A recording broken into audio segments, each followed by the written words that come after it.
Hi guys, welcome to revision time. आज है 1 अगस्त 2024। आज के करंट अफेयर्स चलिए हम स्टार्ट करते हैं। अगर आप सभी को ये वीडियो हेल्पफुल लगे तो वीडियो को लाइक कर दीजिएगा, चैनल भी सब्सक्राइब कर लीजिए। इस तरह की कम टाइम की डेली करंट अफेयर्स की वीडियो आपको हर दिन मिलते रहेंगे। तो चलिए शुरू करते हैं आज के करंट अफेयर्स के क्वेश्चन, मगर उससे पहले जान लेते हैं 31 जुलाई को पूछे गए क्वेश्चन का सही आंसर क्या है। किस बैंक ने रेसल फॉर ग्लोरी कार्यक्रम शुरू किया? Option A IndusInd bank, option B HDFC bank, option C Axis bank, option D ICICI bank. इसका सही आंसर है ऑप्शन ए इंडसइंड बैंक। चलिए अब आज के करंट अफेयर्स हम स्टार्ट करते हैं। क्वेश्चन नंबर 1, हाल ही में किस राज्य के मोईदाम को भारत का 43वां यूनेस्को विरासत स्थल बनाया गया? इसका आंसर है असम। यूनेस्को विश्व धरोहर समिति का 46वां सत्र भारत में पहली बार 21 से 31 जुलाई 2024 तक नई दिल्ली में आयोजित हुआ। असम के मोईदाम अहोम राजवंश की टीला दफन प्रणाली को यूनेस्को की विश्व धरोहर स्थल की सांस्कृतिक श्रेणी में शामिल किया गया है। यह यूनेस्को की विश्व धरोहर स्थल सूची में शामिल होने वाला भारत का 43वां स्थल है। असम का मोईदाम अहोम राजवंश की टीला दफन प्रणाली यूनेस्को की विश्व विरासत सूची में शामिल होने वाला असम और उत्तर पूर्व का तीसरा स्थल और सांस्कृतिक श्रेणी में पहला है। असम के काजीरंगा राष्ट्रीय उद्यान और मानस वन्यजीव अभयारण्य को 1985 में प्राकृतिक श्रेणी के तहत यूनेस्को सूची में शामिल किया गया था। मोईदाम या आत्मा के लिए घर एक दफन स्थल है जो मूल रूप से ईंट पत्थर के खोखले तहखाने हैं, जिसमें ताई अहोम के राजाओं और राजघरानों के सदस्यों के अवशेष हैं।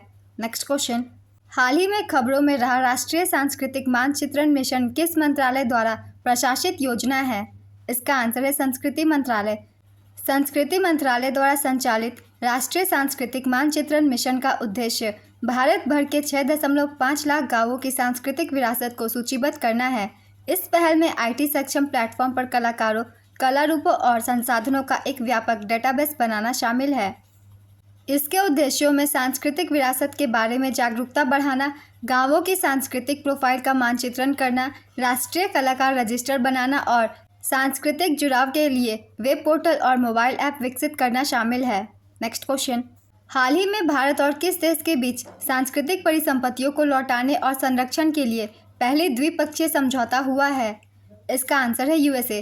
भारत और अमेरिका ने 26 जुलाई 2024 को सांस्कृतिक संपत्तियों को लौटाने और संरक्षण के लिए पहले द्विपक्षीय समझौते पर हस्ताक्षर किए।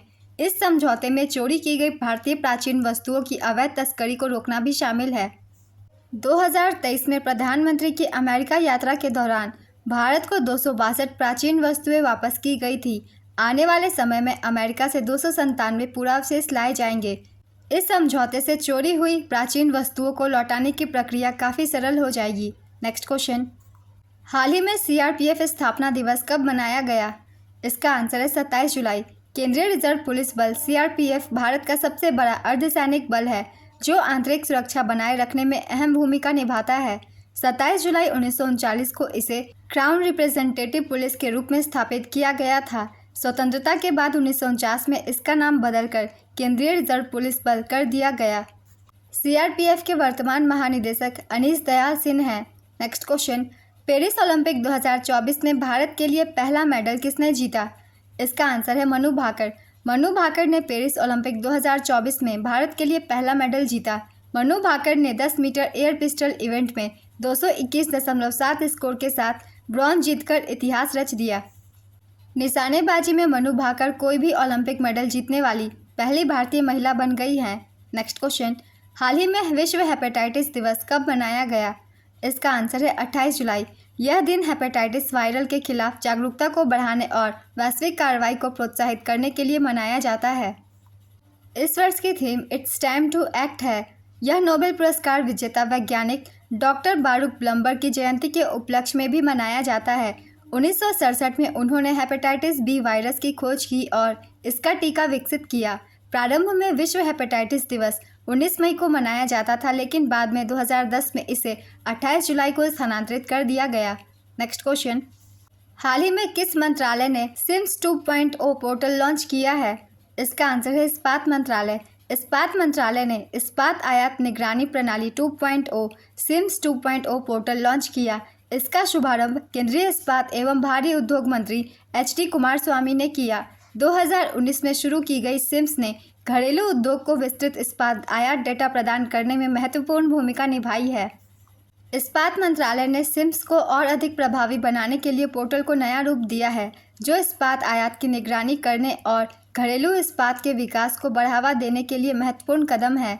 इस तरह के विस्तृत डाटा की उपलब्धता न केवल नीति निर्माण के लिए इनपुट प्रदान करती है, बल्कि घरेलू इस्पात उद्योग को उत्पादन और विकास के क्षेत्रों में भी संकेत देती है। नेक्स्ट क्वेश्चन, हाल ही में कहाँ के मंडेला विरासत स्थलों को यूनेस्को विरासत का दर्जा दिया गया?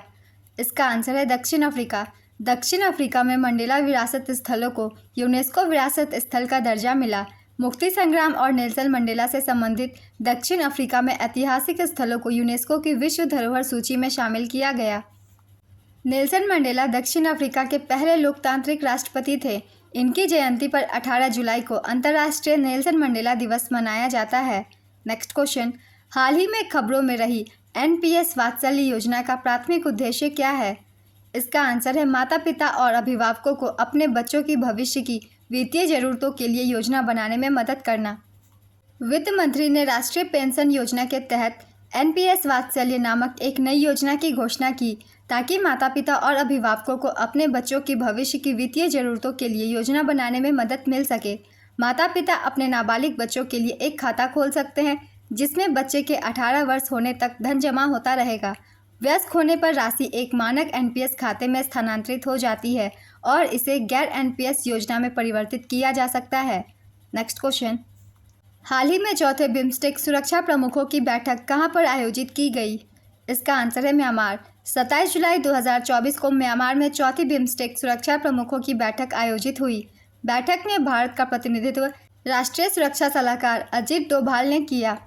भारत, म्यांमार, बांग्लादेश, भूटान, नेपाल, श्रीलंका और थाईलैंड के सुरक्षा प्रमुखों ने बंगाल की खाड़ी क्षेत्र में पारंपरिक और गैर पारंपरिक सुरक्षा चुनौतियों से संबंधित मुद्दों पर चर्चा की।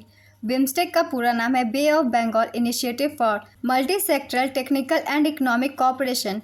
नेक्स्ट क्वेश्चन, हाल ही में किस देश में टाइफून गेमी ने तबाही मचाई? इसका आंसर है चीन। चक्रवाती तूफान टाइफून गेमी चीन के फुजियान प्रांत से टकराया। 25 जुलाई को गेमी फुजियान के पुतियन में उतरा। यह इस साल चीन में आने वाला सबसे शक्तिशाली तूफान है। नेक्स्ट क्वेश्चन, मैनकाइंड फार्मा ने हाल ही में किस कंपनी का अधिग्रहण किया है?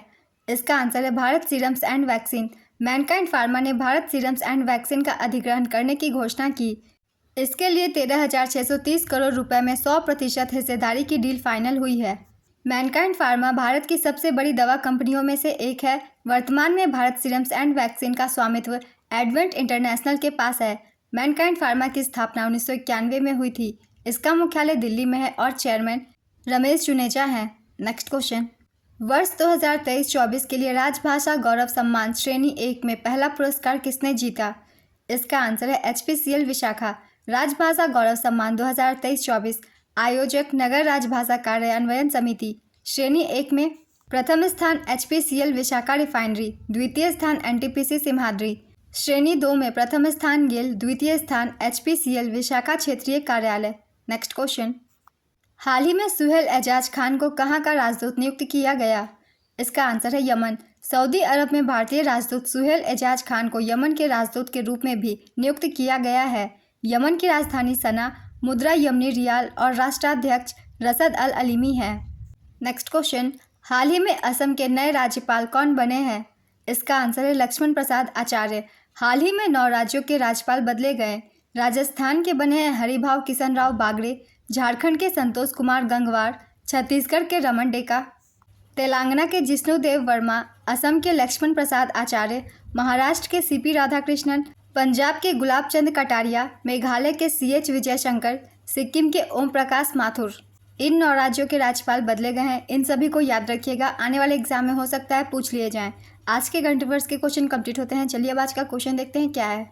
मनु भाकर का संबंध किस खेल से है? ऑप्शन A तीरंदाजी, option B tennis, option C मुक्केबाजी, ऑप्शन D निशानेबाजी। अपना आंसर गेस कीजिए या फिर कमेंट बॉक्स में दीजिए। अगर आप सभी को ये वीडियो हेल्पफुल लग रही हो तो इसे लाइक ज़रूर कर दीजिएगा। चैनल भी सब्सक्राइब कर लीजिए। इस तरह की कम टाइम की डेली करंट अफेयर्स की वीडियो आपको हर दिन मिलते रहेंगे। फिर मिलते हैं अगली वीडियो के साथ। आप सभी को थैंक यू।